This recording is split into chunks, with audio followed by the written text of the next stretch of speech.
헌문편 22장은 역사적 사실을 바탕으로 한 그런 사실을 알아야 해석이 쉽습니다. 이 장의 사건은 춘추 좌시전에 나오는 얘기입니다. 노나라 애공 14년, 애공이면은 공자가 정부에 출사해서 활동하던 그런 때였고, 이 사건이 있었을 때는 공자 나이 약 71세 때입니다.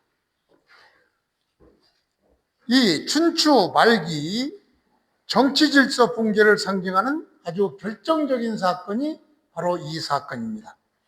사건 개요는 이렇습니다. 진나라 대부인 진성자라는 사람, 이름이 진항인데 진성자라고 해서 이 성은 시호입니다. 이 시호에 대해서는 이따가 자세히 설명드리겠는데, 이 진성자라는 사람이 제나라 대부예요. 제나라. 이 사건은 공자가 관여되어 있지만 사건은 제나라 사건입니다. 즉 제나라 대부인 진성자, 이름이 진항인데, 이 진항이 제나라 군주입니다. 간공을 시해하는 사건인데, 간공을 죽이는 사건이에요. 그래서 시라는 말은 아랫사람이 윗사람을 죽인다, 이런 의미니까 부하가 임금을 죽이고 이럴 때는 시를 쓰죠. 그래서 이 대부라는 사람이 간공이라는 이 제나라 군주를, 제나라 왕을 시해하는 그런 사건이 벌어지죠. 그래가지고 이 간공을 죽이고 그 동생인 평공을 세워서 이 정부를 진항이 전부 좌지우지하죠. 그런 사건, 그러니까 왕을 죽이고 왕의 동생을 왕이 오르는 일종의 쿠데타죠. 쿠데타를 일으켰는데, 이렇게 쿠데타를 일으키고 하는 그런 상황은 춘추 말기 이 제나라는 이미 군주 권력이 약화되었습니다. 즉 간공이나 이런 사람들이 권력이 약화되어서 진성자 같은 대부 그룹이 강화되어서 군주는 사실상 명목상 존재죠. 허수아비죠. 그래서 진항은 귀족 정치의 핵심 인물이어서 진항이 이 간공 등과 갈등이 생기니까 이 간공을 죽이고 그 동생 평공을 왕위에 세우고 형식적으로 왕위에 세우는 것이죠. 자기가 권력을 좌지우지하는 이런 쿠데타가 성공이 됩니다.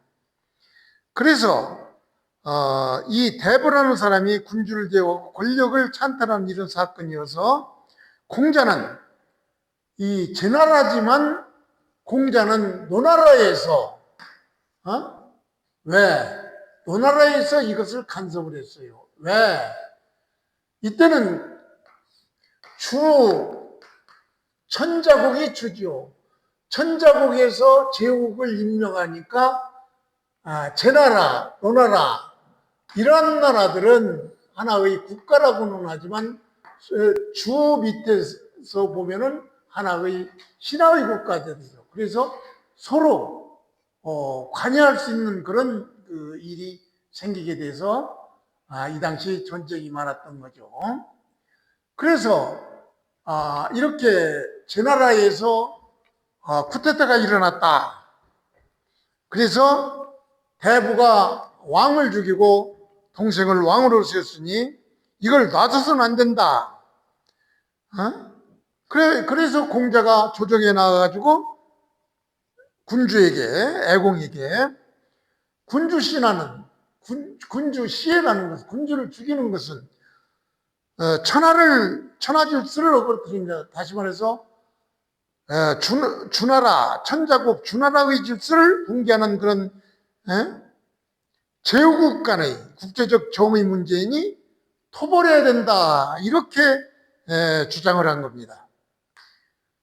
이렇게 주장을 하니까 노나라 애공은, 이때 노나라 애공도 아무 실권이 없었어요. 실권은 삼한그룹이, 즉 맹선씨, 숙선씨, 개선씨들이 장악하고 있었죠. 그래서 이 애공에게 토벌을 해야 된다라고 얘기를 하니까 공자가, 애공은 실권이 없으니까 자기는 뭐 어떻게 할 수 없으니까 삼한시에서 가서 이것을 처리하라고 하시오. 이렇게 얘기를 하니까 삼한시도 당시 상황이, 제나라는 강대국이었고 노나라는 약소국이니까 전쟁을 해봤자 아무 실익도 없고 큰일 나게 생겼으니까 이렇게 전쟁을 하지 말자. 즉 애공은 삼한시에게 미루고 삼한시는 전쟁을 피하고 이런 사건이죠. 그래서 이 사건을 전제로 해서 본문을 보기로 하겠습니다.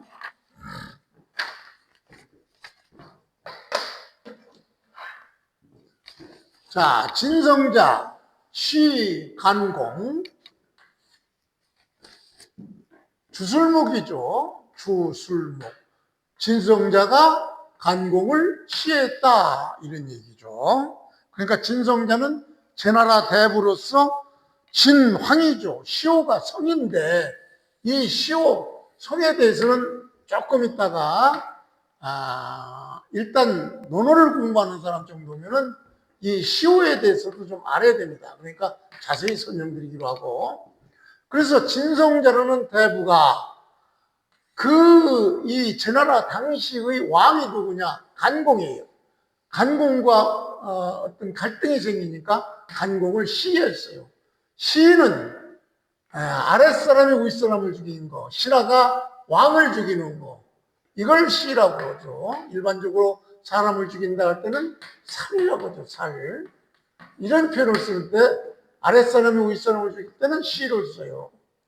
그래서 진성자가 간공을 시했습니다. 그래서 시했는데, 그래서 공자는 이 말을 듣고 자기는 지금 어떤 관직이 있지는 않지만 그래도 옛날에 모셨던 애공이니까, 그리고 옛날에 대부그룹이 있었기 때문에 이 조정에 나와가지고 한마디 하죠. 그래서 공자는 깨끗이 몸을 닦고 목욕제기하고, 그리고 조는 조정에 나갔다, 이런 얘기죠.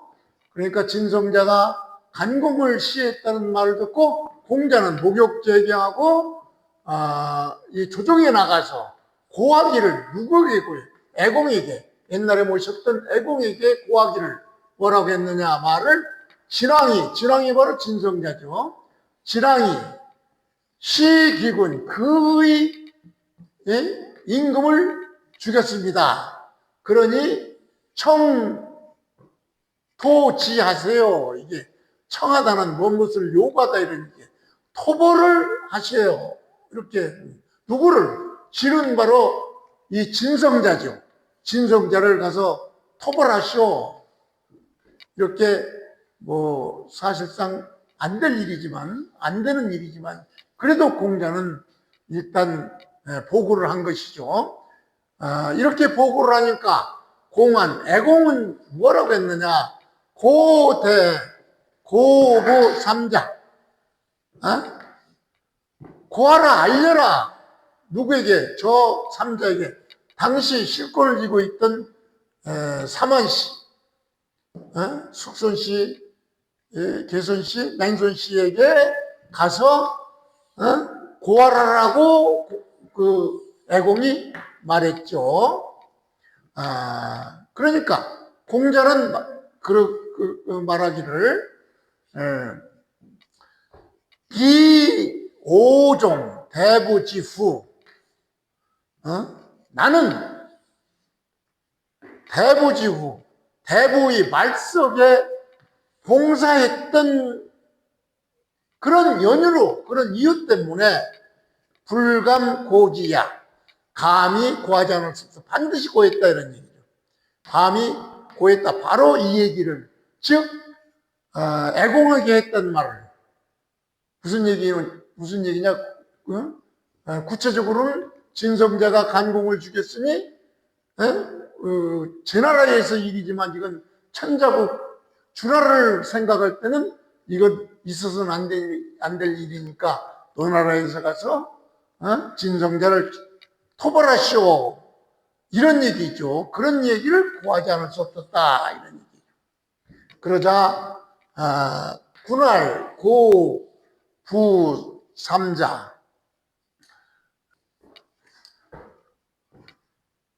군활, 고, 부, 삼자자.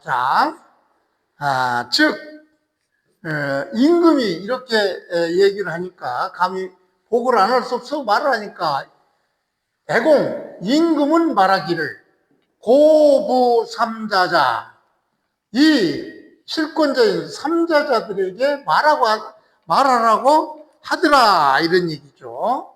다시 말해서 임금인 애공이 당신이 처리하지 않고 그들 삼자, 숙선씨, 개선씨, 맹선씨에게 말하라고, 고하라고 임금이 이렇게 말하시더라 이런 얘기죠. 그렇게 말을 하니까 지, 삼자, 고, 불가 이 얘기는 주어가 생략돼 있죠. 주어는 공자죠. 공자는 지는 여기서 수로입니다. 가다, 수로로 가다. 그러니까 이렇게 삼자에게 가서 얘기하라고 이렇게 왕이 얘기하니까 공자는 삼자, 사만씨에게 가서 고하니 불가, 이거는 누가 불가했느냐? 사만씨가 안 된다 이렇게 얘기했던 것입니다. 그러니까 안 된다고 하니까 공자가 말하기를 아까 똑같은 얘기죠. 이고종 대보지후. 나는 이전에 이 대보의 말석에 봉사 얻은 몸이었기 때문에 불감불고 야 감히 고하지 않을 수가 없느니라 이렇게 안 될 것을 알면서도 가서 보고를 하는 그런 그 상황인 것이죠. 그러니까 결과적으로 이 사만시들도 진성자의 처벌을 반대한 것이죠.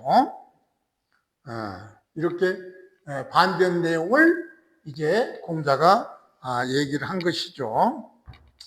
이 얘기는 바로 명분을 주장하는 공자죠.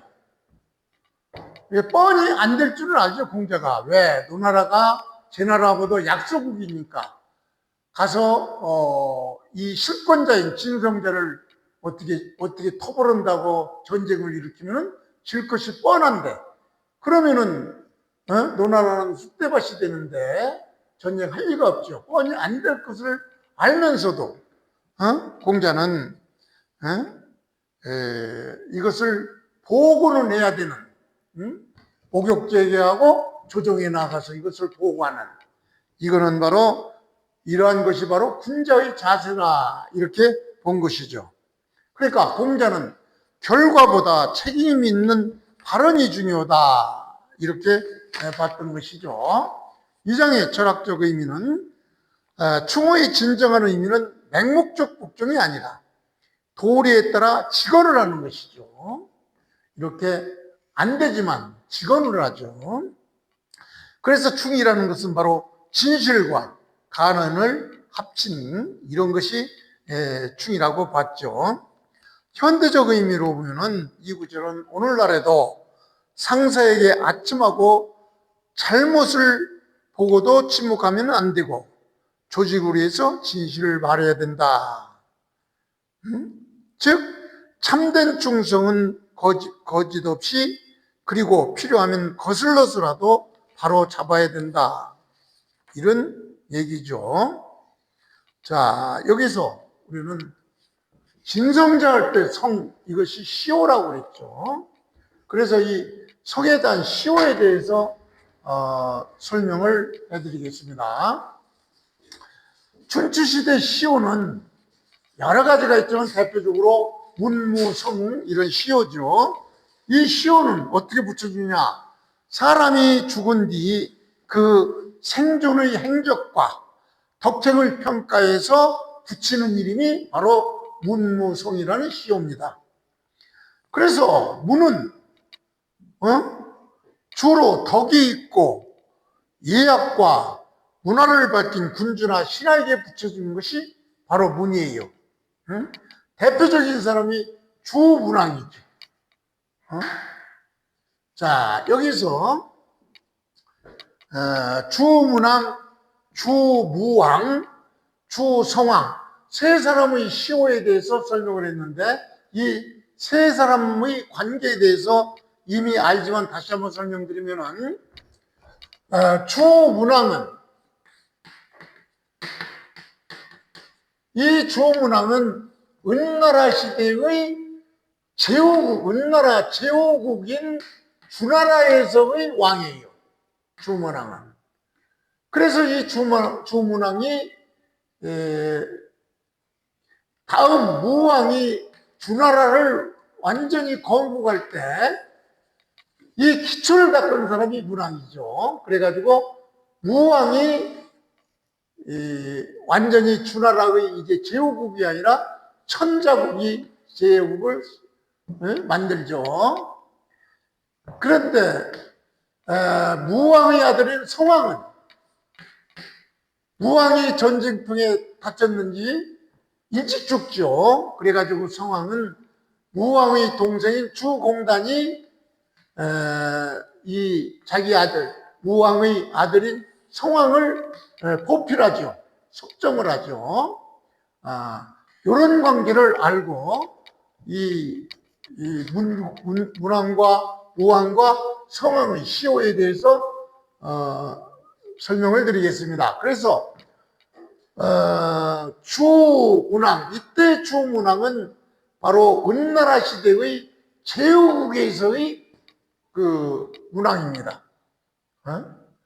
그래서 이 문왕이 문화와 덕치와 교화, 이 핵심 업적으로는 학문과 예술이 숭상하고 정치가 온화하고 교화적이고 문화 제도와 예약을 정비하고 덕으로 나라를 다스리게 되었죠. 그래서 무력보다 덕과 예로 문치를 문치로 정치를 함으로써 나중에 천자국 주나라를 세우는 기반을 닦은 사람이 바로 문왕이죠. 그 다음에 무왕에 대해, 주무왕은 이제 주나라를 세운 사람입니다. 천자국, 이때는 은나라의 제후국이었지만 이제 천자국의 주를 세운 사람이죠. 대표적인 의미는 바로 무공과 정벌, 즉 난을 평정하고 예적을 물리치고 무공을 세우고, 그래서 무라는 시호를 얻게 되죠. 핵심 업적은 바로 목양의 전투에서, 즉 그 강태공의 힘을 빌려서 강태공이 신도지와의 은나라를 멸하고 주나라를 건국한 그런 사람이죠. 즉 복정을 제거하고 은나라 마지막 그 달기계인 주를 제거시키고 새 질서를 세워서 바로 주나라를 세운 정의로운 무력을 사용했다고 해서 주무왕의 시호를 무를 붙여줬습니다. 이 성왕은, 주성왕은 실제로 이 주공단이 수령 청정을 했죠.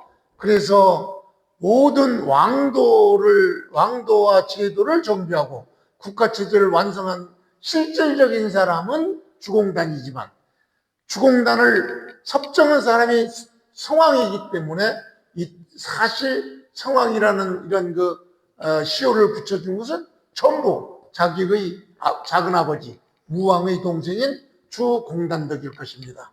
그래서 무공단이 무왕이 일찍 죽으니까 어린 나이에 주공단이 섭정을 하죠.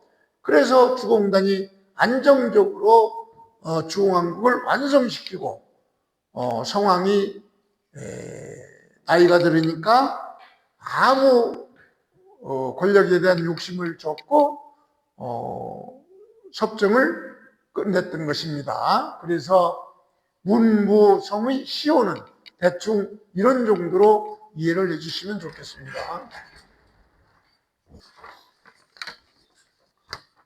헌물편 23장은 아주 간단하죠.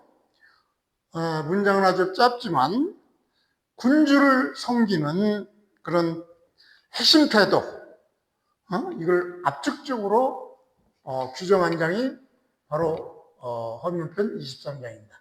그래서 원문을 보면은 자로문 사군, 자로가 공자에게 물었죠. 뭐라고? 사군, 항상 얘기했죠. 사가 뒤에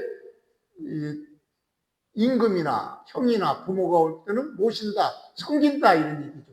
그러니까 자로는 임금을 섬기는 것에 대해서 물었다 이런 얘기죠.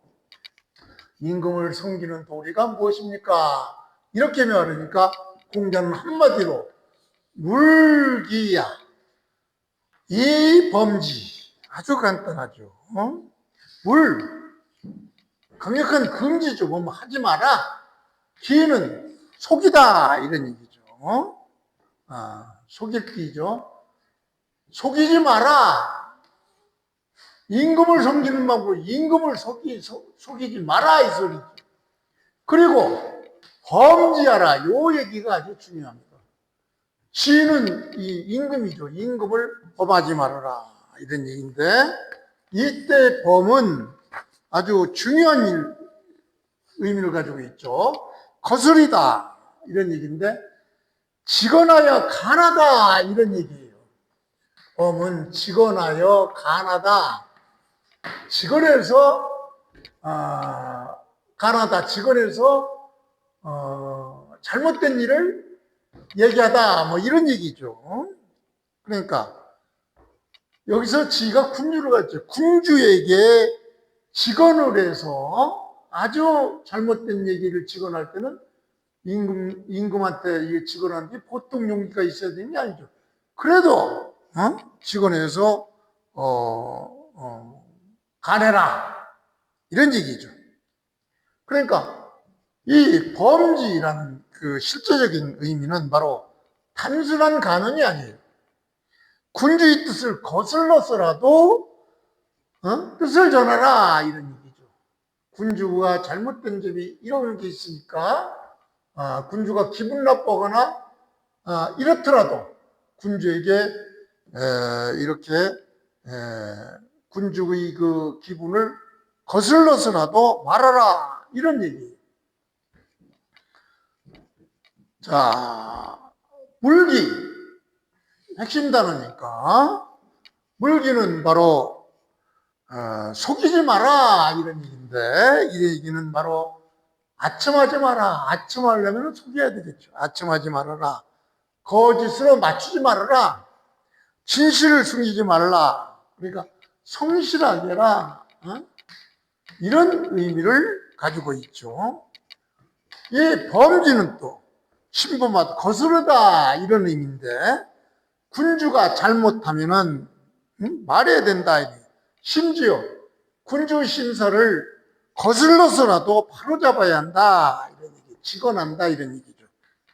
간한다 이런 의미를 가지고 있죠. 이것이 바로 거짓말하지 않고 군주에게 직언하는 그런 것이 자로가 묻는 질문에 대한 임금을 어떻게 섬겨야 되냐 하는 질문에 대한 공자의 대답인 것이죠. 이것도 자로의 성격을 보고 이렇게 가르친 것입니다.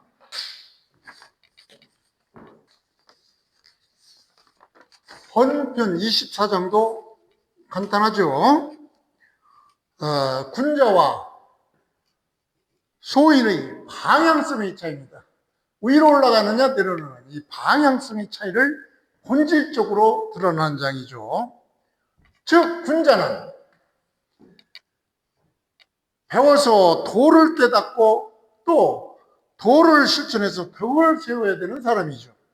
그래서 군자는 절대선의 도를 따라서 상달 위로 올라가요. 위로 도달하고 이렇게 노력하는 것이죠. 이에 비해서 소인은 사리사욕을 채우려고 그냥 밑바닥에 떨어지죠. 이런 것을 배경으로 해서 24장을 본문을 보면은 자왈 군자 상달하고 소인하달한다 이런 얘기는 군자는 바로 위로 통달한다 이런 얘기죠. 위로 통달한다. 즉 위로 통달하는 게 위를 바라보고 수양하고 나아가 도덕이나 인의를 달성하려 한다 이런 얘기죠. 군자는 위상 위를 보고 수양하고 또 나아가 도덕이나 인의를 달성하려고 하죠. 그러나 소인은 하달 아래로 보고 아래로 통달하고 즉 사리사욕을 채우려고 밑바닥으로 떨어진다. 이렇게 상호 간의 방향성의 차이를 보인다 이런 얘기죠.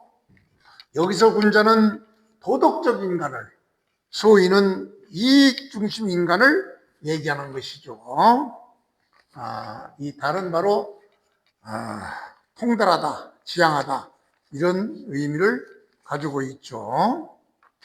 그러니까 군자는 바로 상달이라는 것은 도덕으로 나아간다, 의를 추구한다 이런 얘기죠.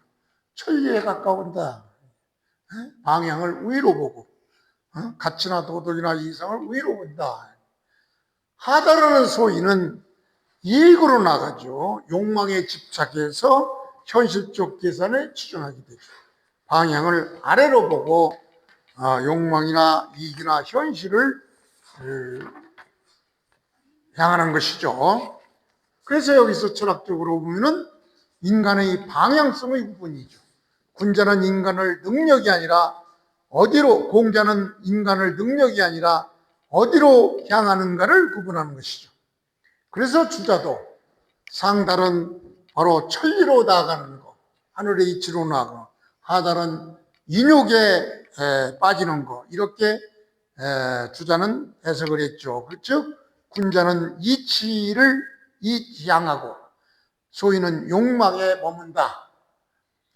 그래서 이것을 현대적 의미로 보면은 군자는 군자적 인간은 바로 가치 중심, 장기적 관점, 원칙 중시로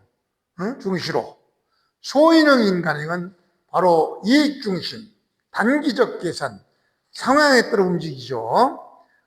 그래서 결론적으로 말하면 군자는 가치를 올라가고 소인은 욕망으로 내려간다. 이렇게 보는 것이 바로 헌물편 24장입니다. 헌물편 25장도 공자가 배움의 목적이 옛날 고지학자들, 옛날 공부하던 그런 학자와 춘추시대 당시의 금지학자, 오늘날 공부하는 학자들과의 그런 그 공부하는 목적이 이렇게 변질되었다라는 것을 지적하는 그런 장이 바로 헌문편 25장입니다. 그래서 그것을 전제로 서 본문을 보면 공자는 말했죠. 고지학자 의기. 고지학자, 옛날에 공부하던 사람들 이랬겠죠. 옛날에 공부하던 사람들은 의기, 자기를 위해서 공부한다. 자기 수양을 위해서 공부를 했으나, 즉 지식과 학문의 덕정을 높이기 위해서 자기 자신이 높이기 위해서 했죠.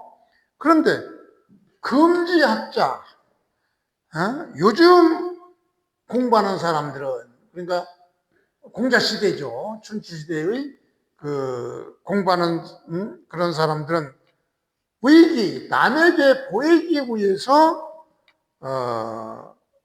공부했다.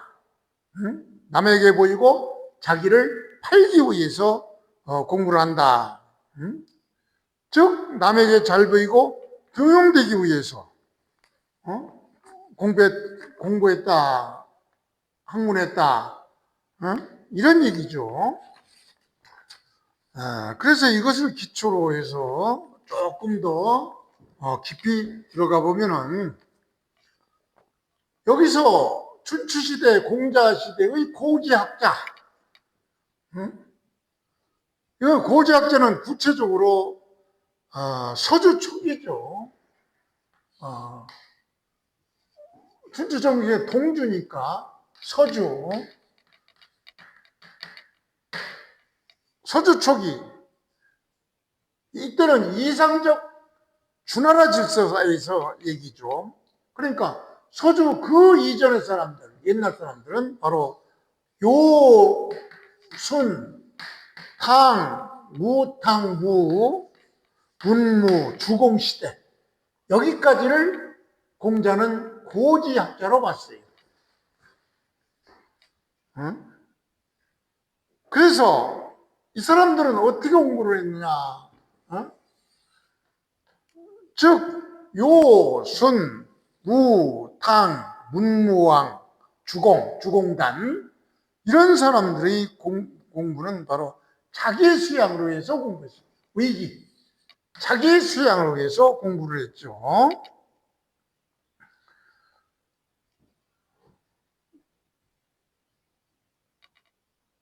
그러니까 이 당시의 학자들은 바로 예가 살아있고 덕의 중심이 된 어떤 정치를 했고, 배움은 바로 인격 수양을 위해서 했던 것입니다. 이에 비해서 금지학자, 춘추시대, 춘추 말기 시대죠. 이때의 일반적인 학문 풍도는 바로 춘추 말기 시대 현대 그 당시의 경우죠. 우행이다. 이는 남을 위해서, 즉 남에게 잘 보이고 등용되기 위해서 공부했다, 이런 얘기죠. 그러니까 춘추시대 당시 춘추 말기 시대에는 바로 학자들은 남을 위해서 배웠다, 이런 얘기죠. 자, 여기서 핵심 개념은 바로 위기와 위인, 두 개의 개념이죠. 즉 위기는 자기를 위해서 공부를 하는 것이고, 즉 자기 수양, 인격 완성, 또 도덕 실천을 위해서 공부를 했던 것이고, 위인은 바로 남을 위해서, 남에게 인정받기 위해서, 출세하기 위해서, 명예축을 위해서, 즉 배움의 목적이 위기는 내면 변화를 위해서, 위인은 바로 외적 평가를 위해서 이렇게 공부했던 것입니다. 그래서 주자도 이 위기를 어떻게 표현하느냐, 반구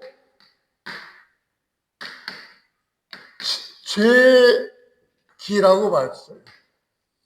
제는 바로 지어죠. 즉 자기로부터, 지어,